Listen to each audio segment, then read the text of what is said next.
ស្លាកសម្រាប់ចែកបាទស្លាកសម្រាប់ចែក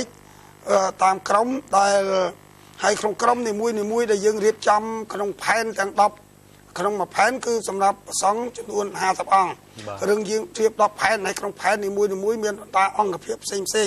តែត្រូវតាមរួមតាមផែនហើយអាដាមសូមកាត់ប្រសាសន៍នេះតកតងទៅនឹង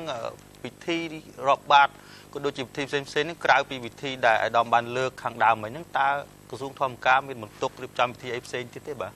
ទនៅខាងក្នុងពិធីហ្នឹងកម្មវិធីហ្នឹងក្រសួងធម្មការត្រូវបានទទួលបន្ទុកត្រង់ថានឹងប្រគល់ភារកិច្ចដល់ក្រសួងធម្មការនៅខាងក្នុងការរៀបចំរាប់បាតនឹងនិមន្តព្រះសង្ឃ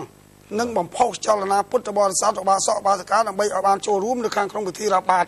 នឹងនៅខាងក្នុងសេចក្តីសម្រេចហ្នឹងមានលើកតែប្រគល់ភារកិច្ចយ៉ាងដូចនេះបាទមួយវិញទៀតខ្ញុំសង្កេតឃើញដោយសារអាដាមជាអាចារ្យដែល